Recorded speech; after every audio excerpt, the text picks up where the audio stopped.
A long time ago when the earth was green, there were more kind of animals than you've ever seen. They'd walk around free where the earth was been born, but the loveliest of all was the unicorn. There was green alligators and long-necked geese, some humpty-backed camels and some chimpanzees, some cats and rats and elephants, but sure as you're born, the loveliest of all was the unicorn. Now God seemed considered and it caused him pain, and he says, stand back, I'm gonna make it rain. So he says, hey brother Noah, I'll tell you what to do. Go build me a floating zoo. It takes some of them green alligators and long-necked geese, some humpty-backed camels and some chimpanzees, some cats and rats and elephants, but sure as you're born, don't you forget my unicorns. Old Noah was there to answer the call. He finished up making the ark just as the rain started to fall. He marched in the animals 2 by 2 and called out as they went through, hey Lord, I got some green Alligators and long-necked geese, some humpty-backed camels and some chimpanzees, some cats and rats and elephants, but Lord, I'm so forlorn, I just can't see no unicorns. Then Noah looked out through the driving rain.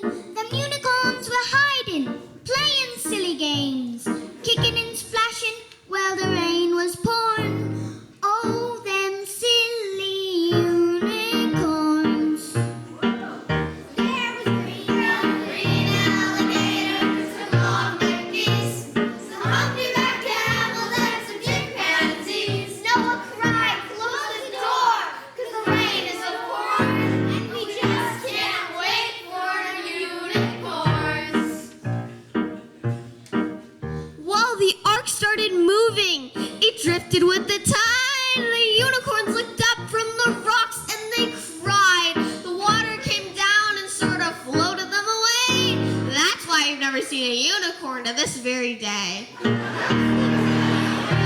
alligators and long-necked geese, some humpty-backed camels and some chimpanzees, some cats and rats and elephants, but sure as you're born, you're never gonna see no unicorn.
what your favorite Sunday at First Unitarian is and tell me why it's flower communion.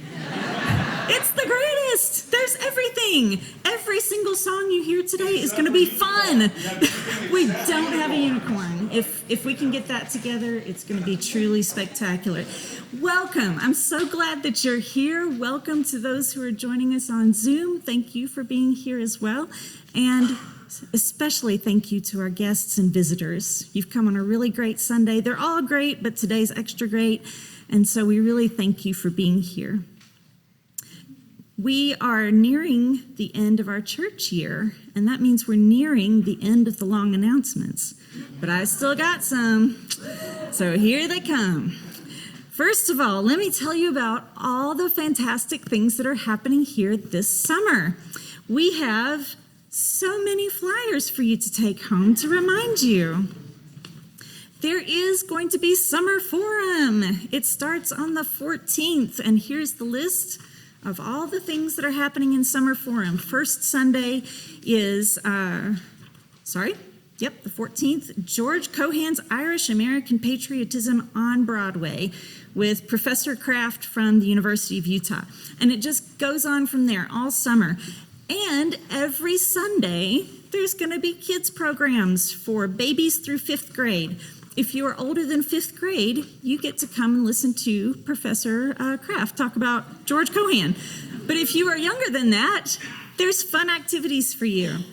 We also have other programming. There's Summer Sundown. Yes, it's happening. I'm so excited. If you are 70 years or better, come have lunch with me once a week starting in mid-July. And if you want to know how you can be a liberal and make it fun, come join my book club. Grab one of each of these and stick them on your fridge so you know what's happening every week. Also, we're not done with this year yet. We got one more week, and it's Pride Week. Yeah. We start off with Pride Interfaith Worship on Thursday down at First Baptist Church, just right down the street. The whole community is invited. This is when all of the progressive faith communities in Salt Lake City get together and celebrate Pride and celebrate the faith communities that are open and welcoming to our LGBTQ plus community. We invite you to come. All the clergy are going to be there. We're going to have Singing Resistance is going to be there. It's just going to be fantastic. So it's a great way to kick off Pride. For the festival, we're still looking for volunteers. As of this morning, I have 11. I need at least 20. And a couple of them were from South Valley. So you know what to do as soon as you get home, or maybe during potluck. Sign up for a shift at the Pride Festival, Saturday or Sunday. Your $12 volunteer wristband gets you into the festival for the day. So if you're going to go anyway, come hang out at the booth. It's a lot of fun.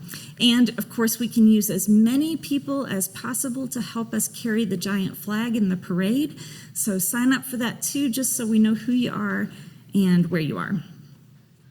Okay. That's the announcements. But I do want to invite Rev J to come up and make a special announcement.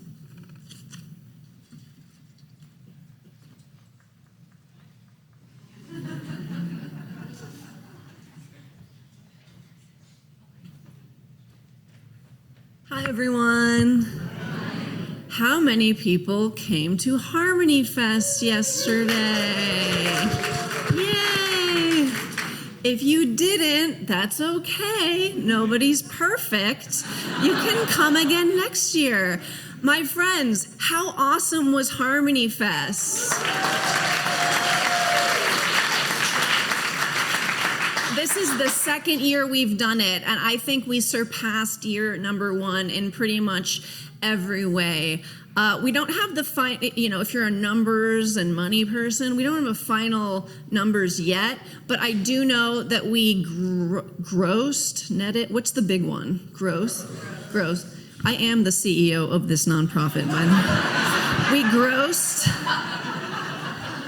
over $16,000 now, yes, and that doesn't even count the money we made on the beer, and the coffee shop is also going to be giving us a percentage as well. Now, we do split that money with the artists because, of course, part of the mission of Harmony Fest is to get money for local artists and build community.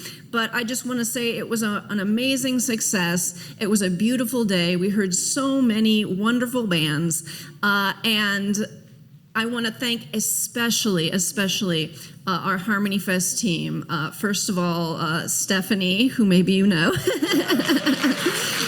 she's back there somewhere. Stephanie, our wonderful administrator, who's on the Harmony Fest team, whether she wants to be or not. I would like to thank Tracy O'Very-Covey. Is she here today? No, she's one of the wonderful organizers, and as we know, an amazing artist. I would like to thank Phil Davis. Is he here? They're all sleeping, probably. I don't know. they're not here. Jan Crane, also. And the biggest, when I say workhorse, I mean it in the most affectionate way. This would not have happened, especially this year, without Lissa Lander and Chris Lander. Please, everybody.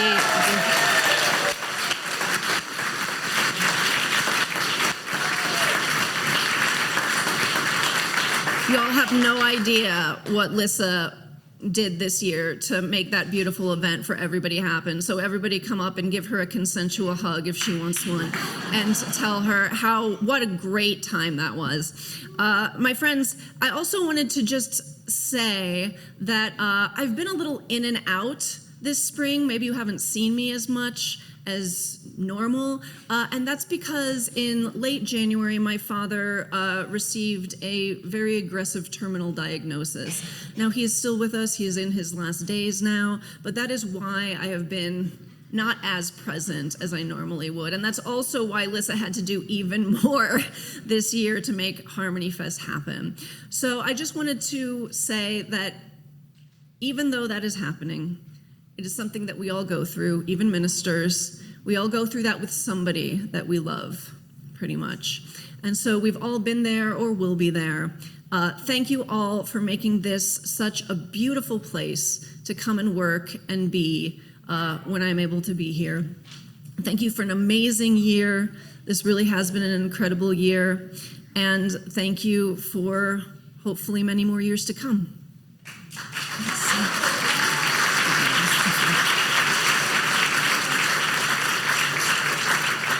I would now like to welcome up Clara Kratzer to light our chalice.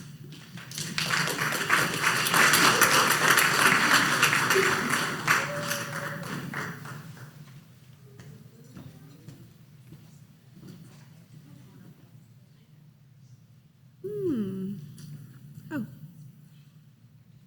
I don't know where it is. Oh, it was hiding. Okay. All of the words? Okay. Before or after? Oh, okay. She's been here before, I swear. Okay. Flower communion reminds us of a simple truth. None of us bloom alone. Every flower in this room has grown through sunshine and storms, through seasons of abundance and seasons of waiting. So have we. Each of us arrives today shaped by our own experiences, carrying our own stories, gifts, questions, and dreams. Yet when we gather today, something beautiful happens. What begins as many individual flowers becomes a shared bouquet. What begins as many individual lives becomes a community. As we light this chalice, may we celebrate the ways we nurture one another, learn from one another, and help one grow. May this flame remind us that our lives are interconnected and that we together create a beautiful we create beauty, strength, and belonging that none of us could create alone. Let us light this chalice.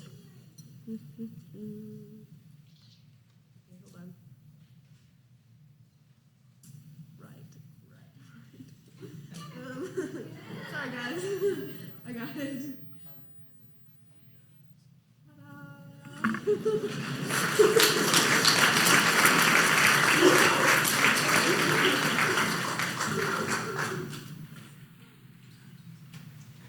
I invite you now to rise in body or in spirit, and let's sing together our opening hymn, number 1064.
Today, we are overjoyed to be celebrating 2 of our graduating high school seniors.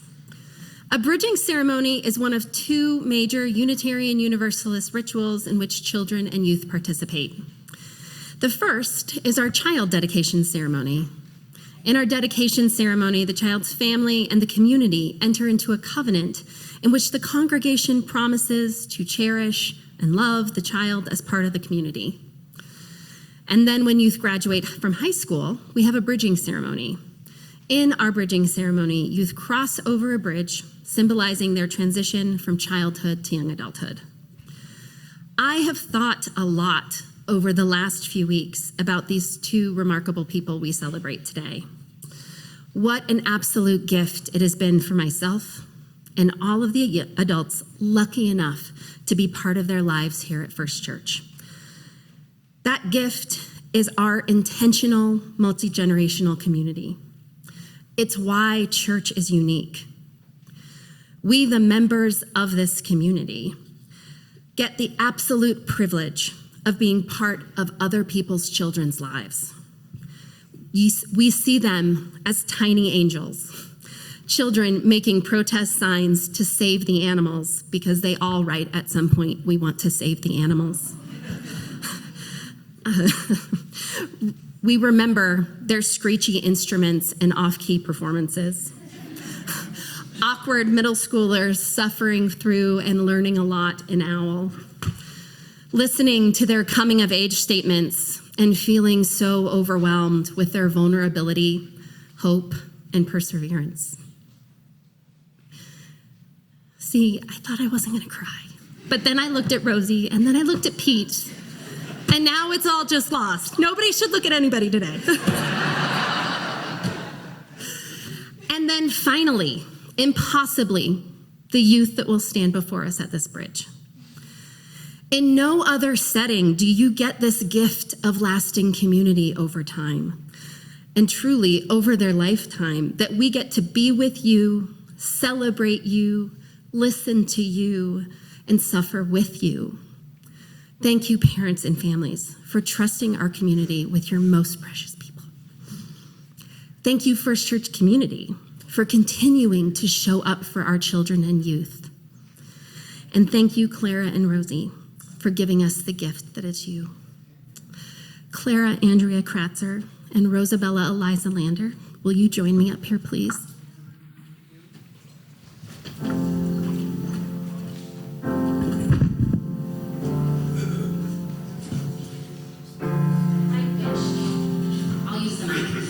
My wish and hope for you is that you become even more fully yourself as you navigate the new waters of young adulthood. May the challenges you face be an opportunity to grow. May your gifts serve the world, and through all of this, may you be blessed by knowing yourself to be whole and worthy. I'd like to invite up some of your youth teachers who also had some words to share.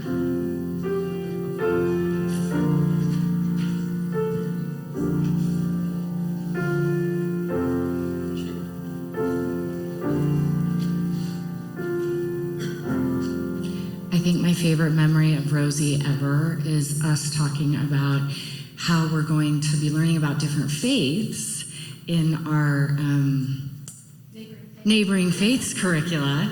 And Rosie looks at me and says, "Why are we not learning about Mormons?" And I think my experience of Rosie is every single thing she says, I'm like, why did I not think of that? Why? And I think it's because Rosie is a lion.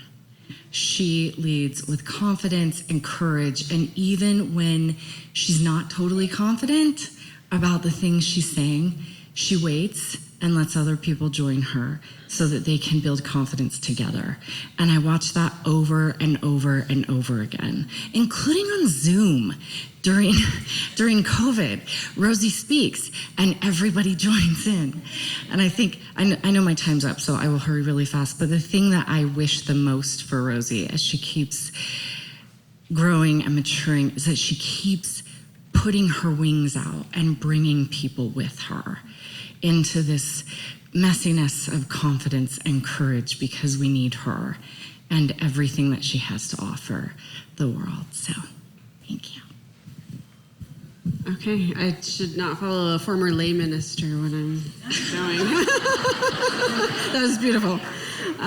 So I met you guys in your middle school years because I haven't been going here for your whole lives like Melinda. And it's been great to see you guys grow, and it's been humbling and a really good experience to learn so much from the youth. And a lot of my education about the Unitarian Universalist Church is from you guys and your wise words and everything you've taught me. And so I guess I'll speak about Clara. And I've really liked getting to know you. You're graceful and kind, and your smile and brings love and warmth to those around you. And I know that your confidence and caring will make everywhere you go a better place. And thanks for sharing all of the deep thoughts and emotions in class and being a fantastic human. So you all found in your pews this morning our litany for bridging. So pull that out, because everybody participates in our rituals here. So congregation, we begin. Today, we honor the youth among us who are stepping beyond and away and toward. Today, we share in your journey and encourage you to discover.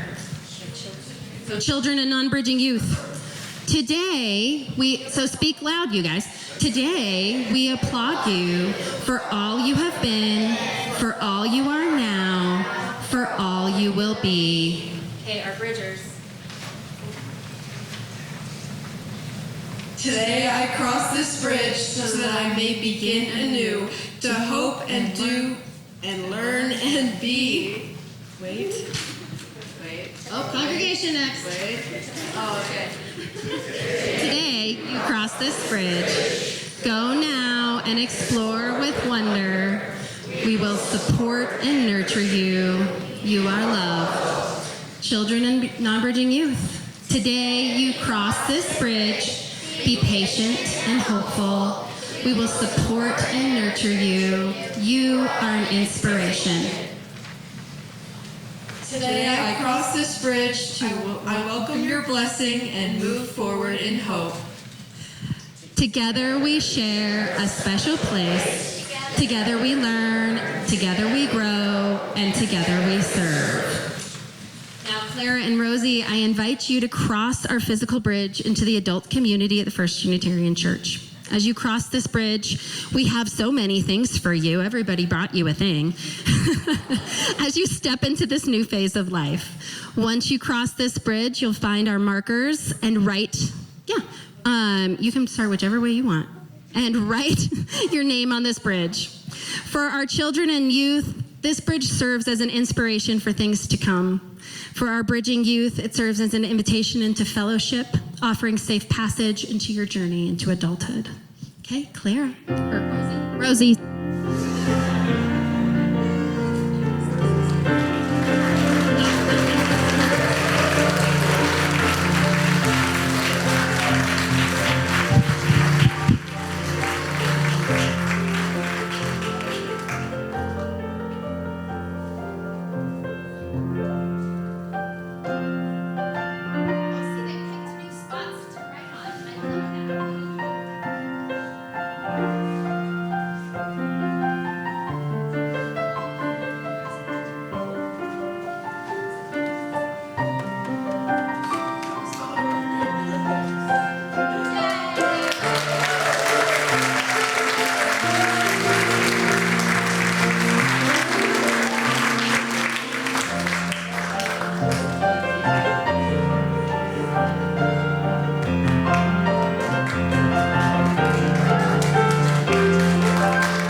My friends, one of the wonderful things about Unitarian Universalist churches is that each one is truly its own thing, its own community, its own nonprofit. We do not get money coming to us from any larger organization. We are entirely supported by you, by all of our friends, by all of our members, by all of our community. So with that in mind,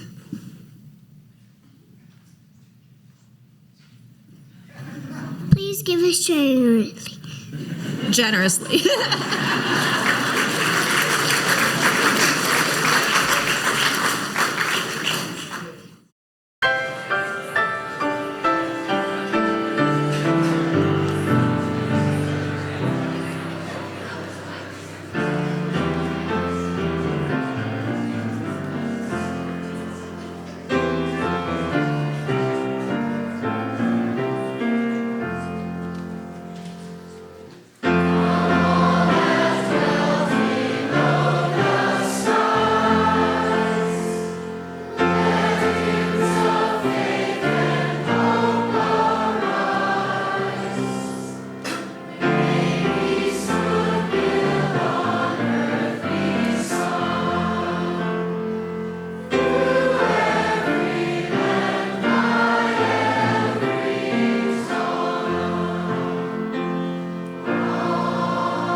I'd like to invite all of you to join me, along with our Board of Trustees and our hospitality team, in welcoming new members to our community today.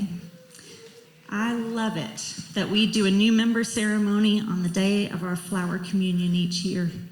It really feels like we are adding to the bouquet of our congregation and making this place just a little more beautiful. There are so many faiths that focus on individual salvation.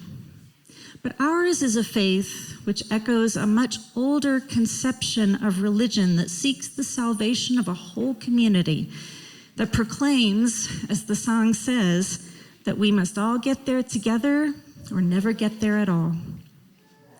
Perhaps you've heard the quote by the Australian Indigenous activist Lilla Watson, "If you have come here to help me, you are wasting your time. But if you have come because your liberation is bound up with mine, then let us work together." That's how it is with membership. Unlike so many other so-called charitable organizations where you give money to help others, here we give of what we have, our time, our money, our talents, and the unique gift of our presence, because we recognize that we can't get where we want to go alone. Our liberation as individuals is bound up with the liberation of others. And that's why the covenant of this congregation calls upon us to grow together, to support each other, to uphold our shared values, and to commit what we have to the service of the community. Each of these covenant commitments is a commitment not to ourselves, but to something larger than ourselves. Each of our new members today has something unique to contribute. Each has something that our congregation has never had before. So, new members, I encourage you to be as generous as you can with your gifts and receive with a fully open heart the gifts that this community has to offer you. Our liberation is bound up with yours, so let us work together. Now I'd like to call forward the new members by name. Please come forward and sign the book, then make your way back over here to receive some gifts, and we'll stay up here when you're done. If you've already signed, I don't think either of you have already signed the book, but you can just come up and get your gifts. Okay, number one is Jennifer Kaiser.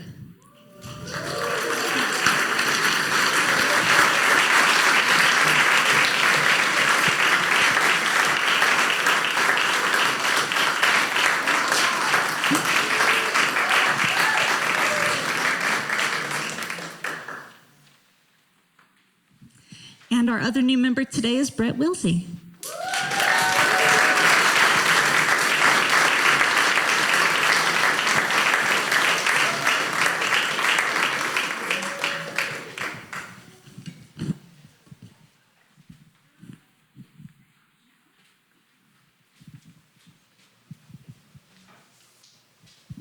I always give out a yellow rose of friendship. There you go.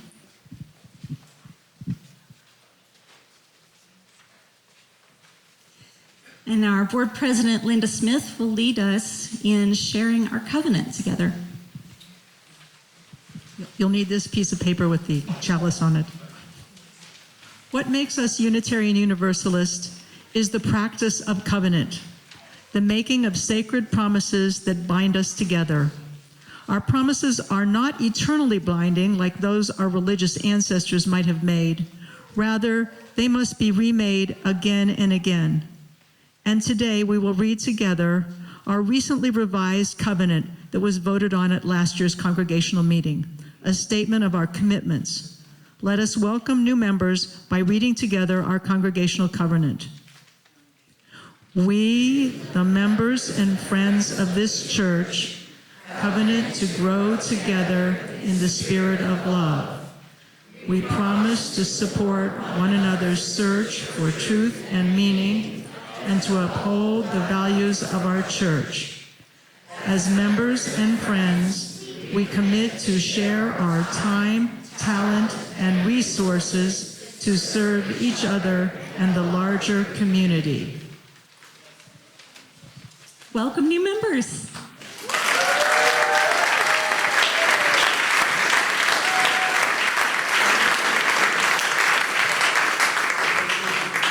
Sorry. As always, I just want to thank the folks that teach our new member class, Sandy Green, Don Walton, Kristen Quinn, and Bill Ashworth. They do such a great job teaching this class. And I also want to thank anybody who's on our hospitality team, the people who greet the door when you come in, the people who sit at the welcome table, and of course, the all-important coffee. You make it a welcoming place to be, especially for our new folks. And so I just want to thank you so much for everything you do.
Is the glass half full or half empty? Classic question that aims to determine whether a person is an optimist or a pessimist. Now, if I know anything about UUs, it is that some of you are going to get creative and try to dodge the question. But there's another thing I know about UUs, which is that most Unitarian Universalists are optimists. I think it's almost a foregone conclusion. I mean, to join a community you'd have to believe that there's something larger worth serving than just one's own needs and wants. To join a faith community, you'd have to have faith that things can be changed for the better, that the effort is worth it, and that people can accomplish more in groups than as individuals. To join a faith community with no creed, you'd have to believe that a bunch of people who don't all believe the same things can get along and even find common ground. And to join a faith community based on covenant, you'd have to believe that human beings can make promises and keep them, or at least try to keep them. Those are all pretty optimistic positions if you think about it. And there's plenty of evidence to the contrary on each of those points, especially these days. Anyone could make a convincing argument that every person should just be out for themselves, that nothing ever really changes for good. There's nothing new under the sun. But trying to coordinate a diverse group of people is always going to be an exercise in herding cats. Might be a little truth to that one. And that nobody really means what they say, that nobody can be trusted. When I hear those pessimistic propositions, there's something inside me that says, no, I refuse to believe that. I choose to see the best in people and hope for the best outcomes. Now, I try not to be naive. I am a trust but verify gal. And to draw on Voltaire, I don't believe that this is the best of all possible worlds and that everything happens for a reason. Voltaire, the great 18th century French satirist, wrote a whole novel about this called Candide, or The Optimist, in which he skewers that naive optimism with his wit. Voltaire's hapless hero, Candide, grows up on a wealthy estate under the tutelage of Professor Pangloss, who believes that this is the best of all possible worlds and that everything that happens is for the best. It is demonstrable, says he, that things cannot be otherwise than they are. For all being created for an end, all is necessary for the best end. Observe that the nose has been formed to bear spectacles. Thus, we have spectacles. Legs, which you can't see, were visibly designed for stockings. And we have stockings. Pigs were made to be eaten. Therefore, we have pork all the year round. Consequently, they who assert that all is well have said a foolish thing. They should have said that all is for the best. Candide, the student, takes his tutor at his word. Yet through the course of Voltaire's short novel, he goes on to get conscripted into a war where he sees death and violence. He finds himself penniless and is mistreated by a preacher who pauses his sermon on the virtue of charity to tell Candide how terrible he is for begging. He finds his old professor begging himself on a curb, eaten up by disease. They both experience shipwreck, followed by earthquake, followed by getting caught up in the Inquisition, and on and on and on. In the end, Professor Pangloss still insists that no matter how terrible their experiences have been, everything has actually worked out for the best. And this is still the best of all possible worlds. But Candide cannot accept this. He has learned otherwise through the trials of a difficult life, and yet he hasn't in all his travels discovered a better philosophy upon which to build the remainder of his life. He only says, all that is very well, but let us cultivate our garden. cryptic. What could it mean? Let us cultivate our garden. Voltaire's readers have puzzled about it for almost 300 years. Did he mean that great effort and philosophy are worth nothing? That the only effort worthy of our time is simple work to address our basic needs with no thought of what it all means? Voltaire had plenty to criticize in his satire: war, colonialism, slavery, the monarchy, the church, even philosophy itself.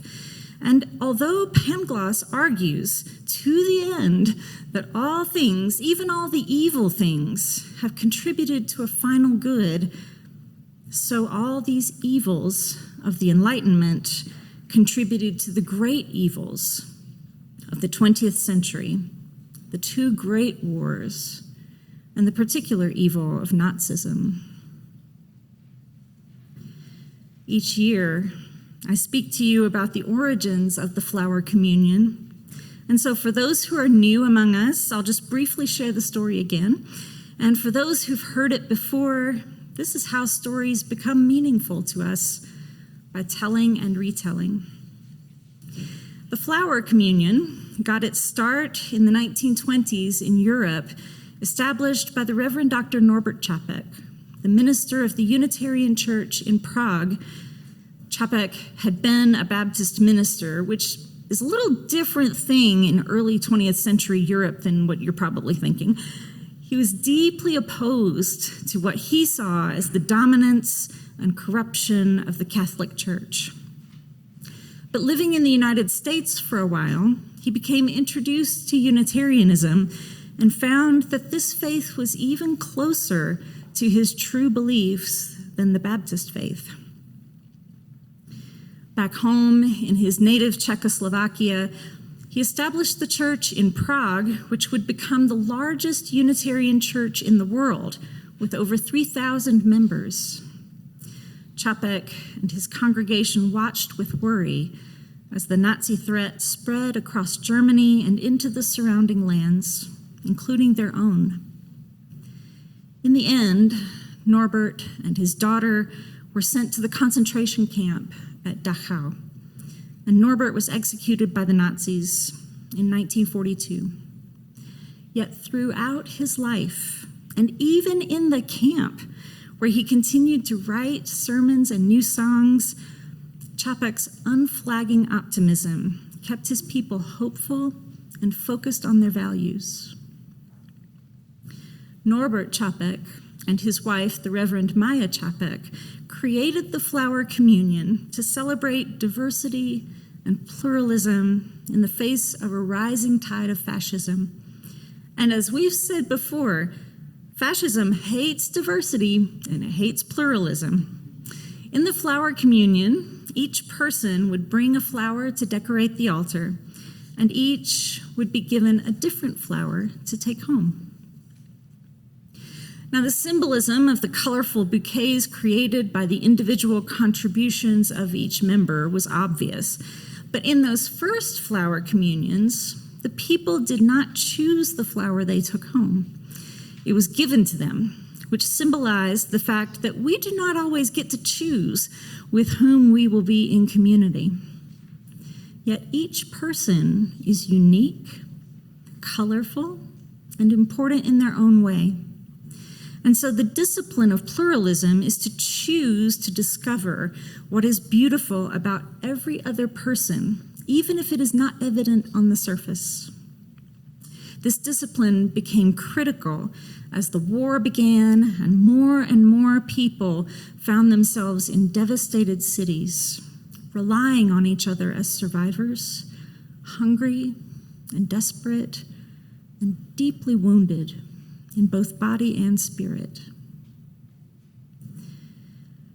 Reverend Maya said this about the Flower Communion, which she helped to spread among Unitarian churches in the U.S. The flower celebration is not a substitute for Easter or for any other myth. Its only motivation is to stress and to bring about brotherhood and sisterhood the common humanity of us all. As a symbol, we use flowers because no wars have ever been waged in the name of flowers. Though wars have been waged in the name of the cross or the chalice.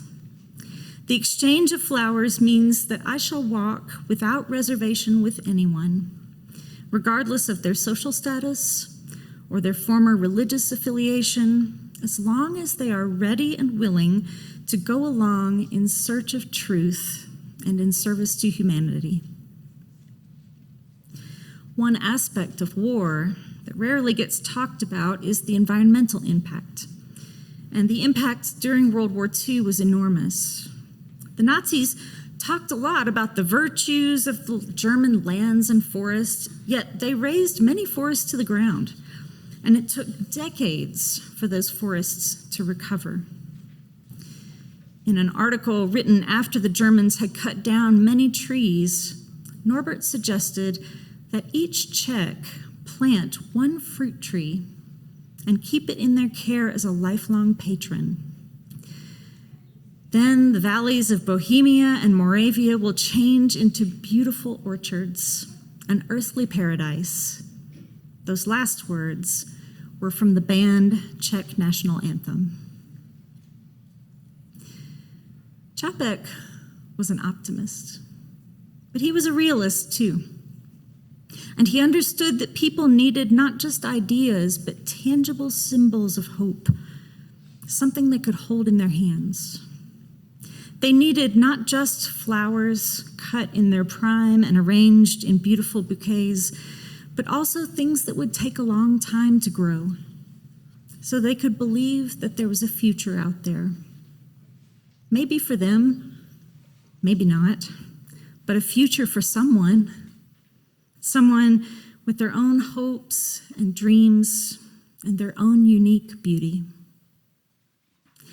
And so, with Čapek, we return to Voltaire.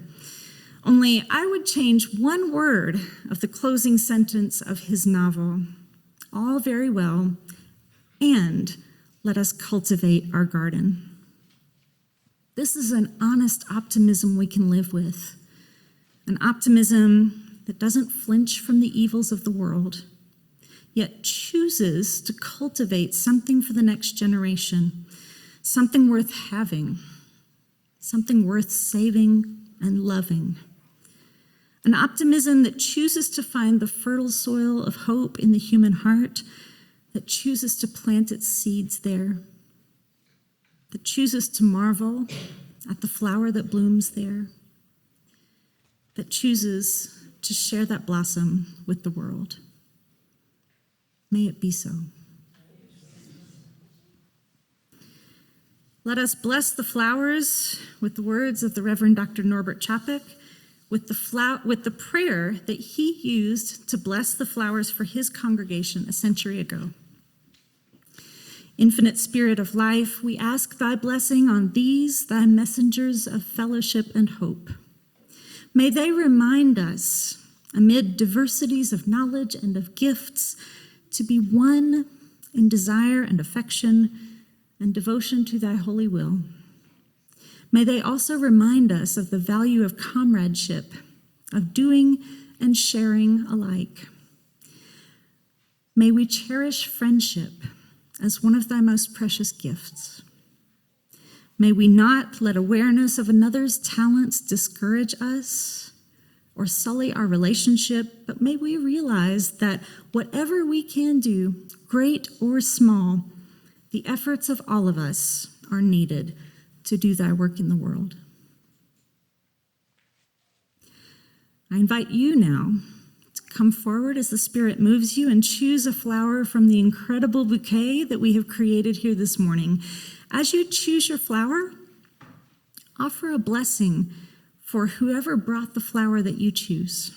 This person who just for today chose to be here and create community with you. And offer a blessing for the person who chooses the flower that you brought. And maybe invite their grace for the way you show up in your imperfect, incomparable beauty. And finally, Breathe in the fragrance of the flower that you hold, and give thanks for the future we are creating here together every time we show up.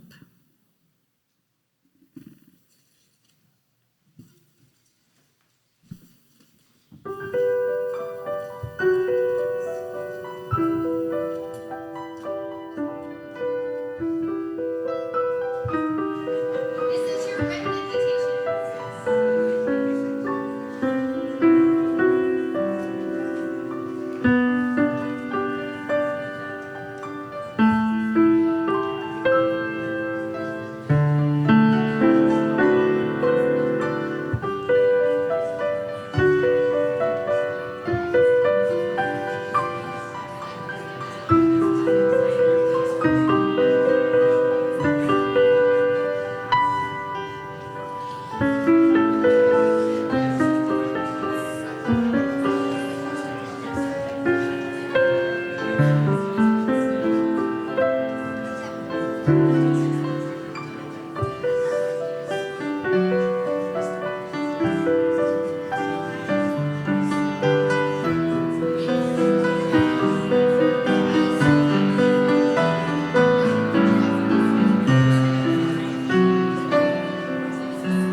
Our closing hymn is by the Reverend Dr. Norbert Čapek.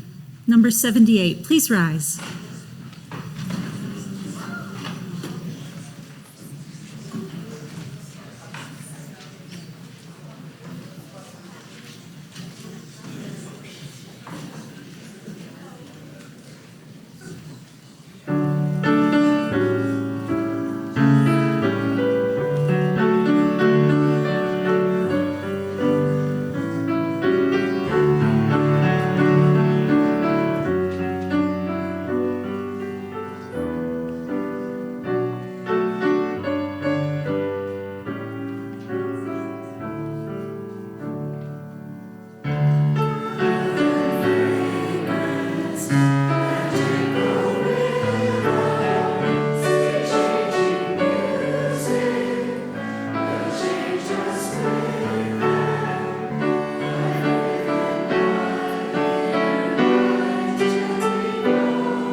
Our closing words today, one more time, from Dr. Čapek. In the name of providence, which implants in the seed the future of the tree, and in the hearts of all people the longing for living in human love. In the name of sages and great religious leaders who sacrificed their lives to hasten the coming of peace and justice, let us renew our resolution sincerely to be real family, regardless of any kind of bar which estranges one from another. In this holy resolution, may we be strengthened, knowing that the spirit of love unites us, and may we endeavor for a more perfect and more joyful life. Amen.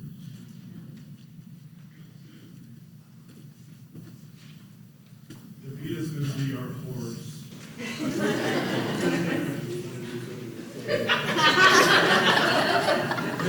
Pay attention, you're going to have to do it. All right, the kids are going to sing it all the way through, plus the mashup. So we'll do it.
so we're going to sing the whole thing through without the smash up, okay? And then we'll split. And what do we do? Horsey, horsey. We do horsey, horsey. But we do split, Yeah, and then we do that. and then we do that. And you guys do I like to take a horse and buggy, right? Yeah. Okay, from the top. Horsey, horsey, on your way. We've been together for many a day. So let your tail go swish and your wheels go round. Giddy up, we're homeward bound. I like to take the horse and buggy as we go traveling through the town. I like to hear old Dobbins flip-flop. I like to see the wheels go round. I like to take the horse and buggy as they go traveling through the town.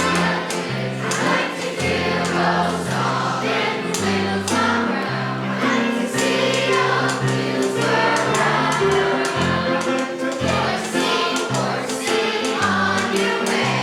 We've been together for many a day. So let your tail go slow and your wheels go round. I like to see your wheels go round.